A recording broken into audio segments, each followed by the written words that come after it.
The government of Israel has waged a sustained and brutal campaign to destroy the basic rights and infrastructure of the Palestinian people, with the clear aim of expelling them from their ancestral lands.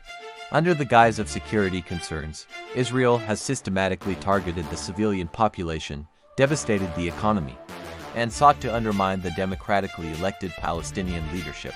In June 2006, Israel launched a massive military assault on the Gaza Strip, deploying thousands of soldiers, tanks, and fighter jets to free a single captured Israeli soldier. As the pro-Israeli Financial Times noted, this was merely a pretext for a far more sinister agenda: the destruction of the Palestinian Authority and the unilateral redrawing of borders to expand Israel's territory. The invasion saw the arrest of over 60 Palestinian government officials, the bombing of critical infrastructure like power plants and water supplies, and a campaign of targeted killings against civilian and resistance leaders. All of this was part of a broader strategy of collective punishment, starving the 1.4 million Palestinians in Gaza into voluntary departure through the imposition of a stifling economic blockade. This assault was not an isolated incident, but rather the culmination of years of relentless Israeli aggression.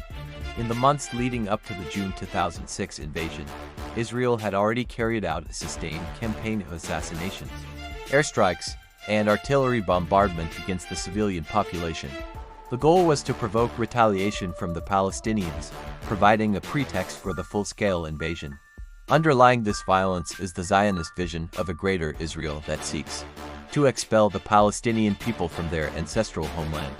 As former Israeli Prime Minister Yitzhak Rabin so chillingly remarked, the objective is to create the conditions which would attract natural and voluntary migration of the refugees. This represents nothing short of a final solution to the Palestinian question. The international community has done little to rein in Israel's blatant violations of international law and human rights, while European and American politicians offer hollow calls for restraint. The Israeli onslaught continues unabated, bolstered by the unwavering support of powerful pro-Israel lobbies. The fate of the Palestinian people hangs in the balance as they struggle to defend their sovereignty and their very right to exist on their own land. This is a battle not just for the future of Palestine, but for the principles of self-determination, human dignity, and the rule of law in the face of unrestrained imperial ambition.